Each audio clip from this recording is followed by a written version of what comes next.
Добро утро, почитувани гледачи, и добре ни дојдовте и во ова денешно ново издание на емисијата Фактор здравје. Темата која утрово ја обработуваме и на која што ќе разговараме и ќе зборуваме е високиот крвен притисок во летниот период, односно како да се справите со сето ова или како високите температури влијаат на крвниот притисок. На оваа тема утрово разговараме со доктор Драган Ѓоргиевски, специјалист по семејна медицина, председател на Сдруженијето на лекари по општа и семејна медицина, подпредседател на Европската унија на семејни лекари. Добро утро, доктор Драган, добре ни дојдовте. Добро утро, благодарам на поканата. Хипертензија, покачен крвен притисок, тема која што треба често да се обработува и за која што треба да се зборува, бидејќи голем дел од популацијата ја имаат оваа проблематика. Но пред да почнеме да зборуваме, генерално, како топлото време, високите температури влијаат на здравјето наше? Токму така, последниот временски период се соочуваме со покачени температури на атмосферскиот воздух. Тие варираат, денеска имаме малку посвежи утренски температури и токму тоа предизвикува до варијација на самиот крвен притисок, бидејќи доаѓа до стеснување и ширење на крвните садови. Тоа е една од проблемите, меѓутоа овие топлини кои што ги очекуваме во текот на летниот временски период може да предизвикаат и голем број на срцеви удари, како и голем број на мозочни удари.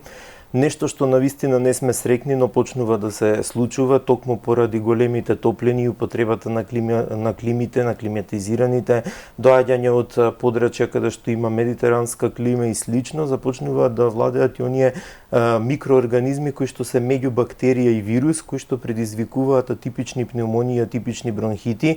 Овие високи варијации на температурите од топло во ладно повторно ги враќаат на сцена и дел од респираторните инфекции, бидејќи организмот буквално се бори за да воспостави една рамнотежа. Така, стомачните вируси се повторно тука присутни. Стомачните вируси се присутни, имаме исто така поради разладување со сладоледи, со газирани пијалоци и појава на гнојни ангини, кои што се многу чести. Кај детската популација се чести и бактериските инфекции во летниот временски период.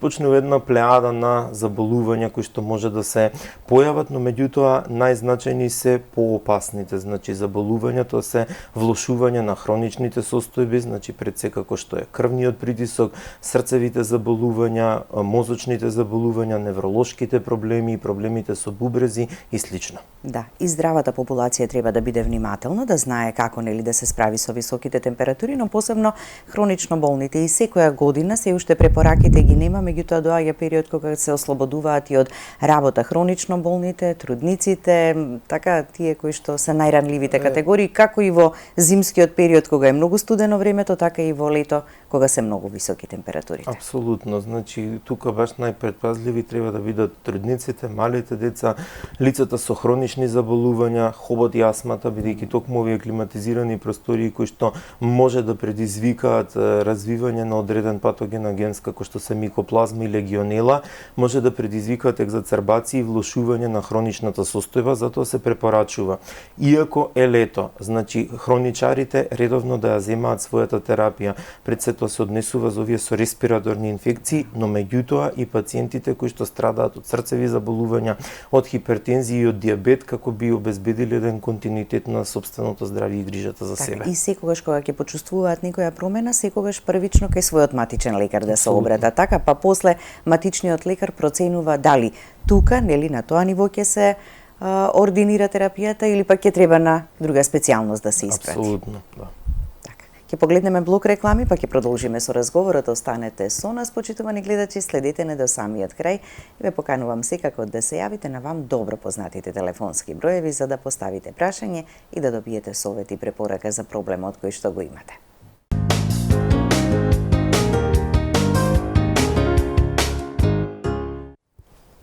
Со доктор Драган Ѓоргиевски, специјалист по семејна медицина, председател на Сдруженијето на лекари по општа и семејна медицина, подпредседател на Европската унија на семејни лекари, зборуваме за хипертензијата, високиот крвен притисок, како летото, топлите температури влијаат на притисокот и што е она што можеме да го направиме заедно со своите матични лекари за да ја исконтролираме состојбата. И ќе почнеме повторно, ако повторно да повториме, да кажеме што е хипертензија или висок крвен притисок, колку е често како патологија и колку е сериозно како компликација за кардиоваскуларни заболувања. Хипертензијата, или кај народот попознато како висок крвен притисок или висок артериски крвен притисок, всушност представува едно хронично заболување, кога крвниот притисок изнесува 140, за полесно да ме сватат гледачите, ќе го кажам горен и долен, или некој систолен и диастолен притисок, 140 мм живин столб за горниот притисок и 90 мм или над 90 мм живин столб за долниот притисок. Кога ја имаме веќе таа вредност, можеме да дефинираме хипертензија кој е хронично заболување. Честотата во европски граници се движи до 25% од европската популација дека страда од хипертензија. Според податоците на Институтот за јавно здравје, во Македонија третина од популацијата македонска страда од хипертензија. Имаме моменти кај кои хипертензијата е непрепознаена, значи има пациенти кои што се веќе поставени на хипертензивна терапија и тие редовно се контролираат и се следат, но има и пациенти кои што се уште не знаат дека живеат со хипертензија. Можеби таа ќе биде откриена во некоја подоцнежна фаза. Нешто што е многу битно и тука треба да го споменам е дека самата хипертензија има 3 стадиуми. Првиот стадиум на хипертензија е токму тој кога имаме притисок од 140 негдека до 160 мм живин столб за горниот притисок или 90 до 100 мм живин столб за долниот притисок. Во оваа фаза на заболување можеме да примениме и нефармаколошка терапија, кога всушност на пациентот треба да му се дадат навики за животни навики, за каква вид на храна да употребува, дека треба да има физичка активност, да ја исфрли за чинетата, масната храна, да намали и редуцира сол, бидејќи никогаш не можеме да очекуваме дека само апчињата треба да придонесат. Треба да имаме една синергија, тоест една комбинација помеѓу тие нефармаколошка терапија и помеѓу фармаколошката терапија, значи здравиот животен стил со намалување на телесна тежина, со избегнување на солената исхрана, со пиење на повеќе течности во летниот временски период и од друга страна редовна употреба на терапијата која што е препишана од лекарот.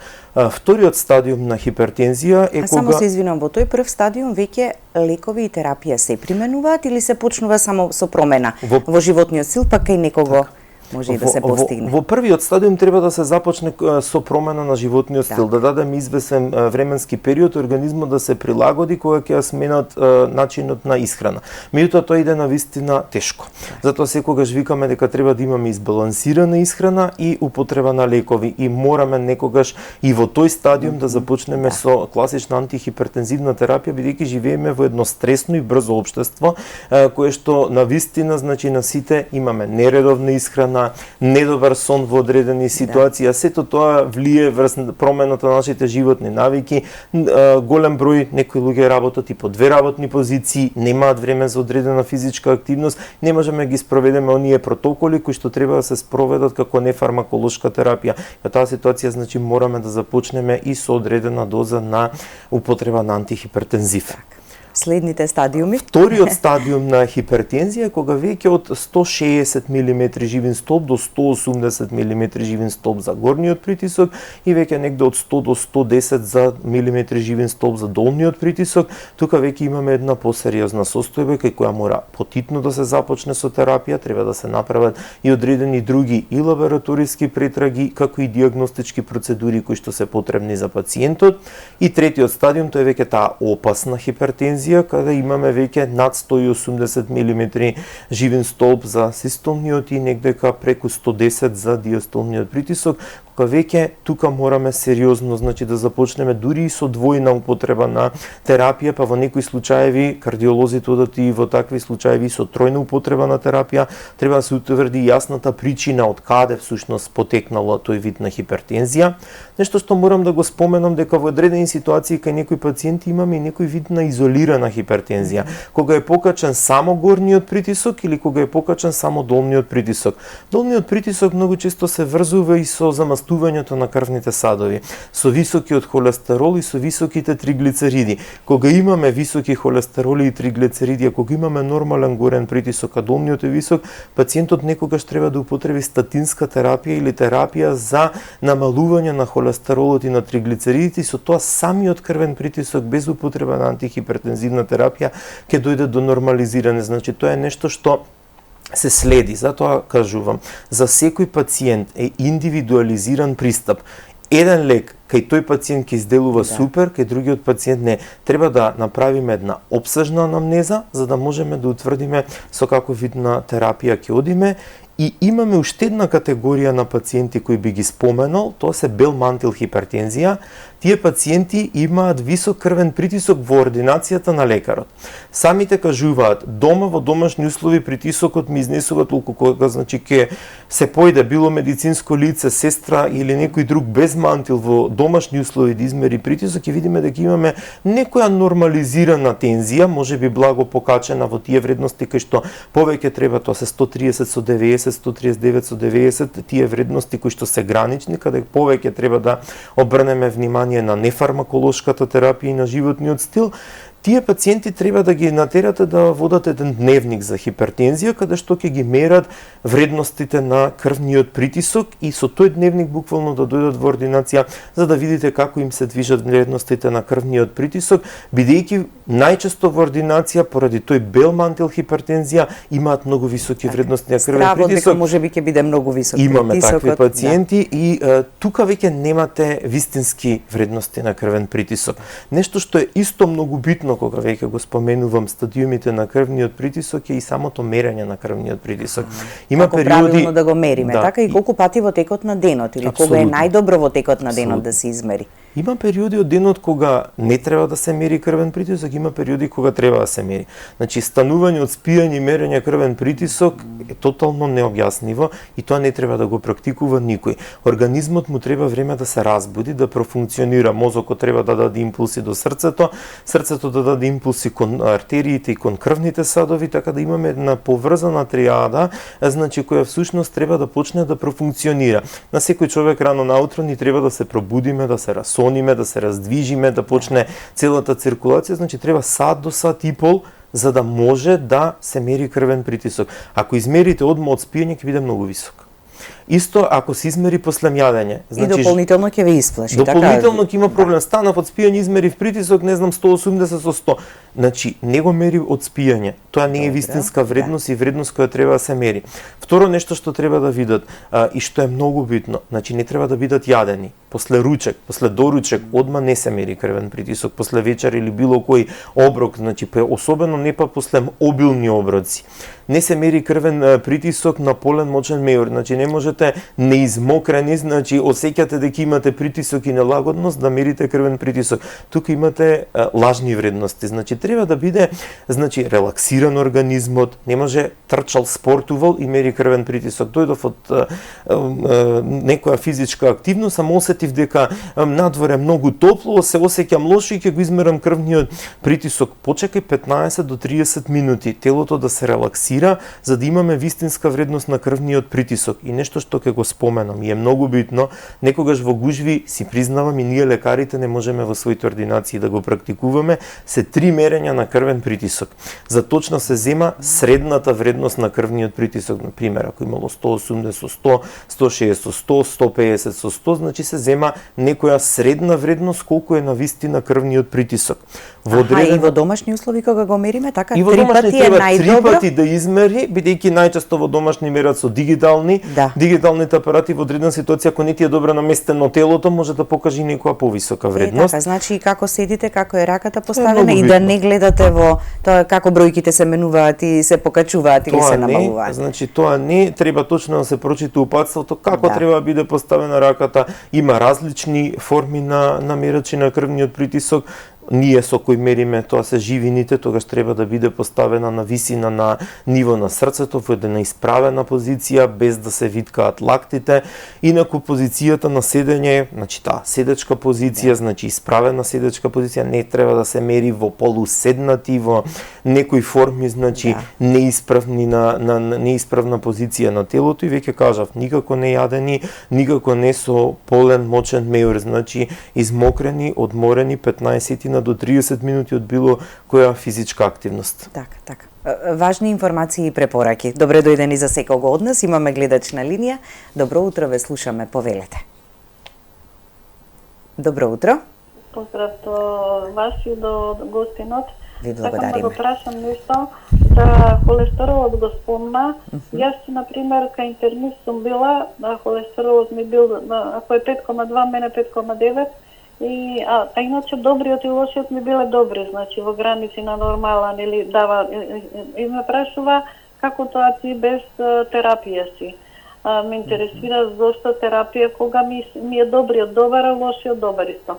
И уште едно прашање, интернистот беше така малку пред пензија, па некако груп е арогантен, така да не му поверував многу, нели треба доктора да биде фин. Сега уште едно прашање, јас која ќе, сега да речеме, сега ќе се спремам да одам да се прошетам. И јас, мене ми е притисокот да речеме 120, 115 и докторе, до Зелен пазар ќе одам, а иначе сум во Карпус 1. Добро ми е до Зелен пазар, ама кога ќе се вратам до дома, мене веќе ми е 80 со 50.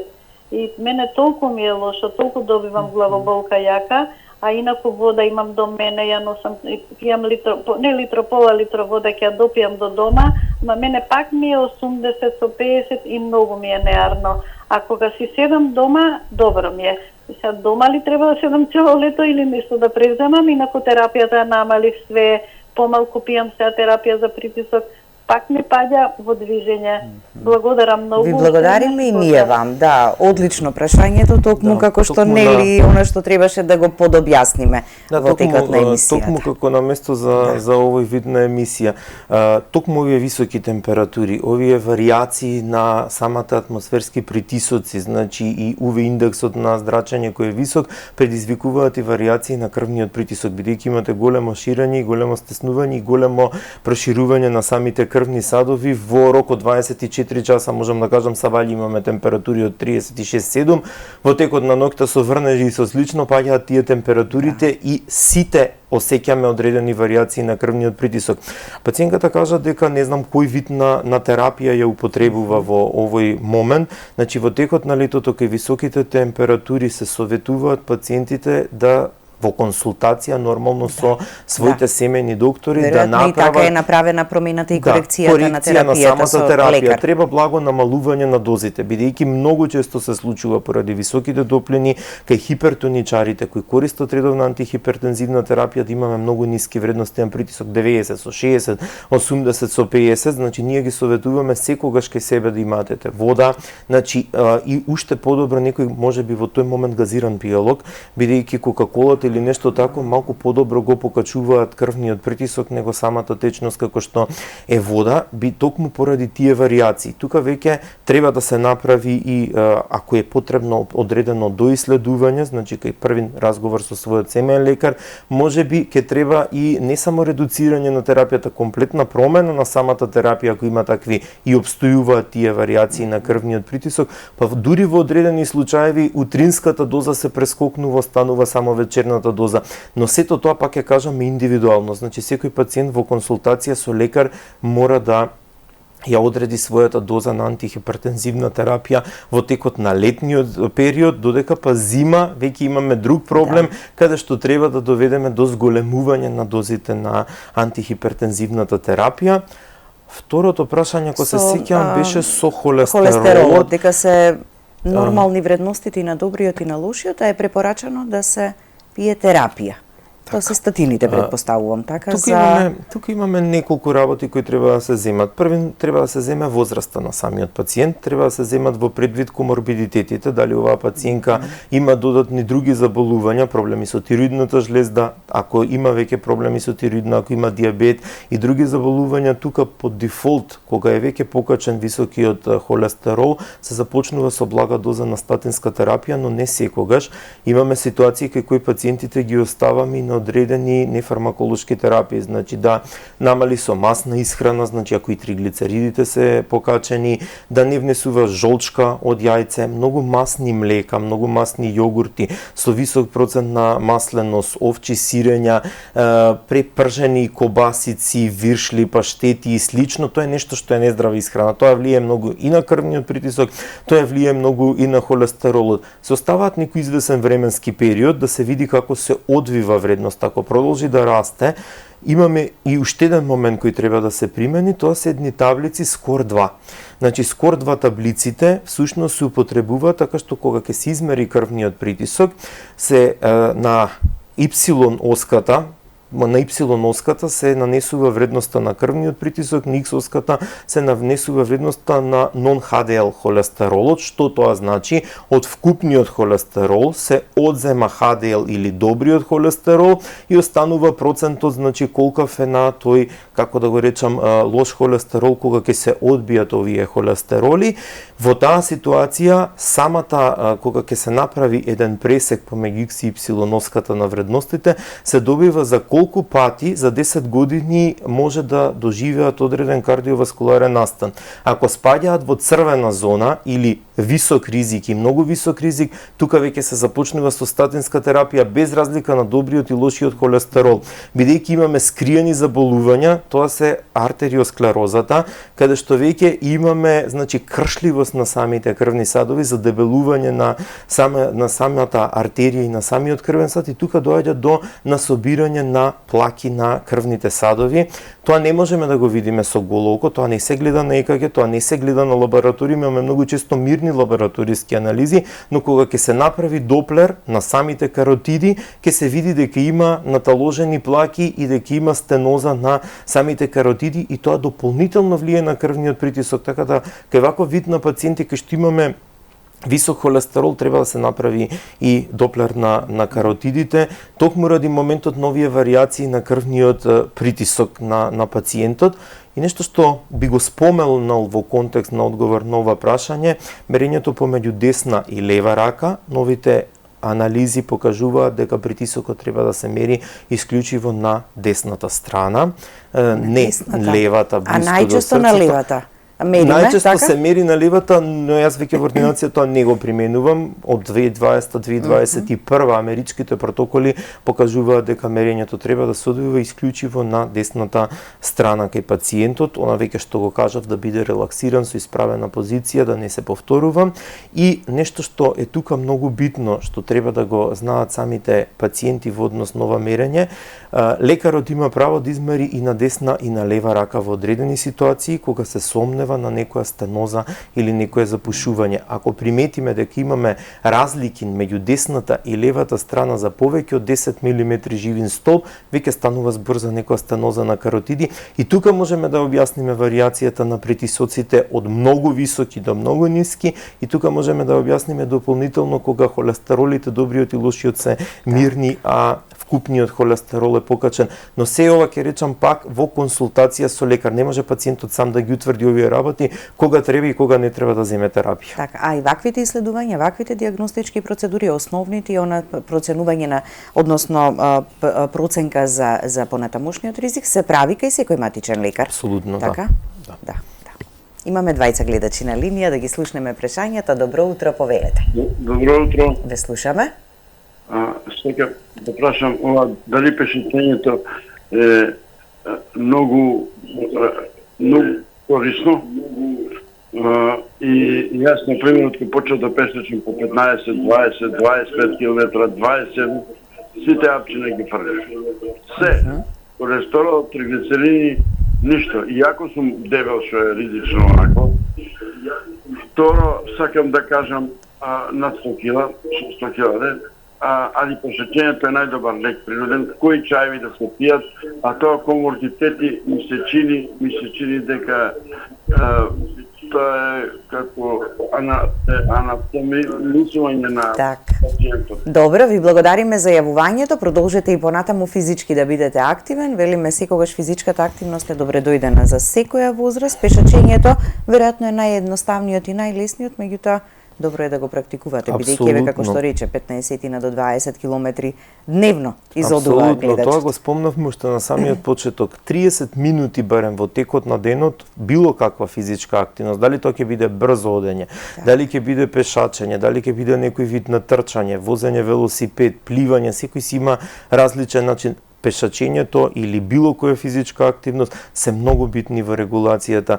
Ние пак ќе споменам дека сме нација која повеќе сака таблети него да применува физичка активност, начин на исхрана и слично. Кога ќе отидете во европските земји, еве ќе ја споменам Финска и некои други земји кај кои имаме некои соработки и искуства, таму повеќе се сведуваат први на големата физичка активност, значи и на намалување на телесната тежина, бидејќи еден од ризик факторите е токму и таа голема телесна тежина. Значи кај пациенти кои што имаат голема телесна тежина, значи се обезни, тука имаме секогаш високи крвни притисоци, тука и холестеролите и триглицеридите. Че вие мора да намалите телесната тежина, мора да имате избалансирана исхрана во која ќе внесувате повеќе протеини, повеќе зеленчук, повеќе овошје и физичката активност барем се советува барем 30 минути во текот на денот да има одредена физичка активност. Така, да го слушнеме и следниот гледач. Повелете, добро утро и за вас. Ало, добар ден. Добар ден.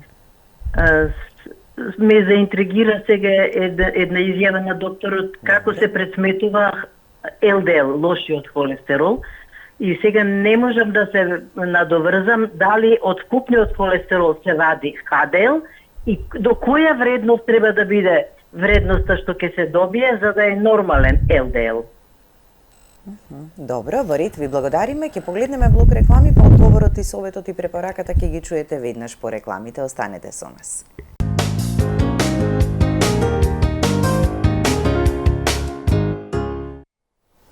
Веднаш по рекламите советот до нашата гледачка, кој што ќе биде совет и препорака буквално до сите, дека сами не смееме и не треба да си ја анализираме, нели?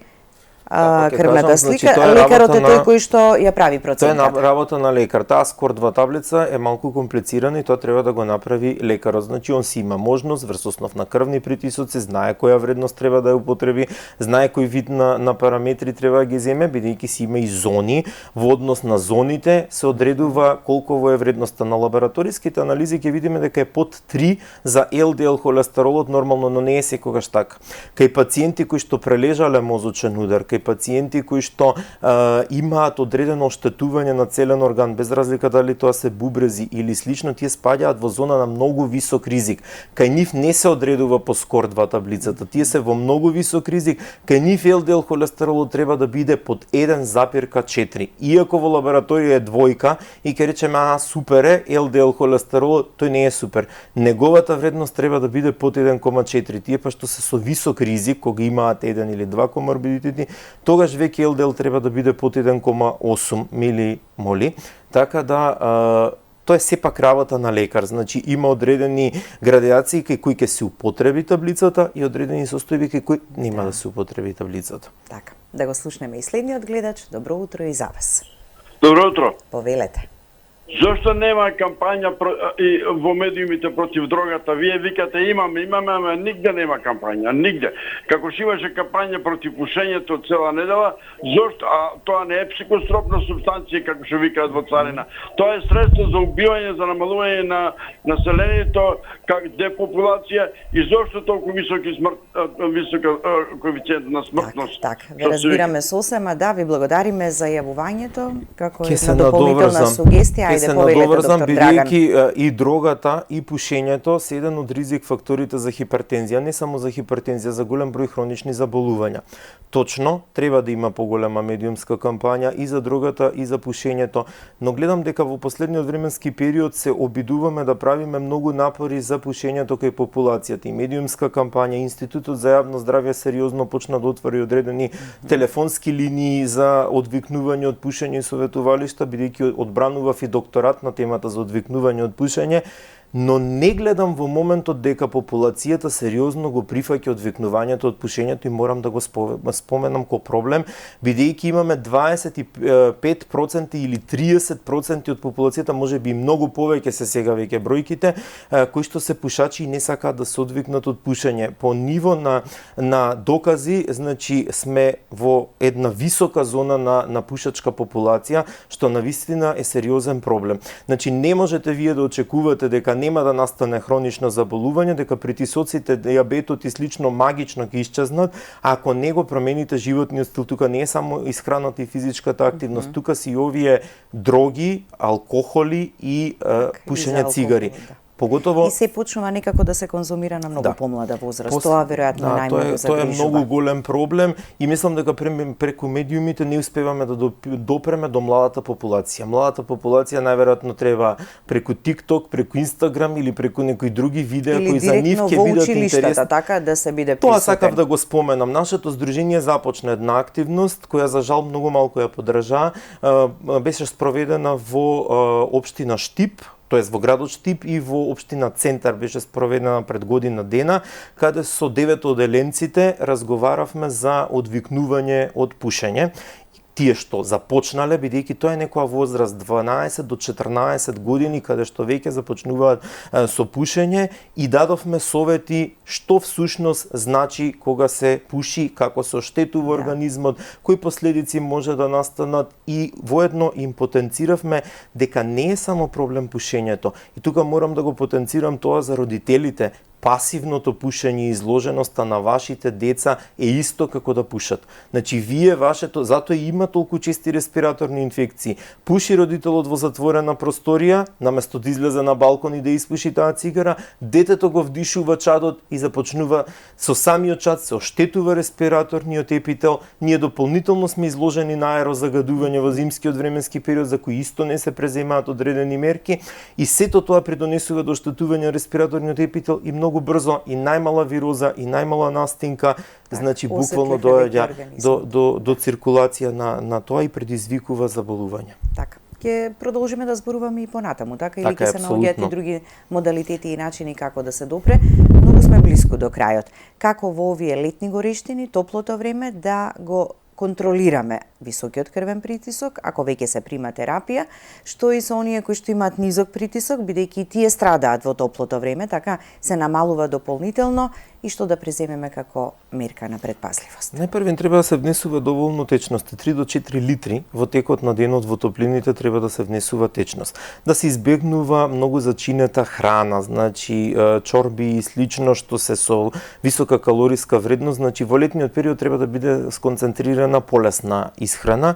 Нешто што е многу битно, не сме да се излегува во периодот од 11 сатот до 6 попладне, кога е најголемо УВ зрачење. Че во тој временски период треба да оставиме за неодложни и итни работи, тогаш не треба да се прави физичка активност во тој временски период, бидејќи имаме со самата физичка активност и топлото време и препотувањето може да дојде до дехидрирање на организмот, каде што имаме веќе еден друг проблем со кој можеме да се соочиме, може да се добие и сунчаница и топлотен удар, каде што повторно имаме висока температура, да бараме друг причинител, а во суштина да станува збрзо топлотен удар или за сунчаница, затоа се препорачува во тој период да не се излегува, се препорачува да се носи светла облека, бидејќи црната и темната облека и слично привлекува уште поголема топлина. Се препорачува на пациентите конзумирање на повеќе овошји и повеќе зеленчук, нормално се да биде тоа во умерени.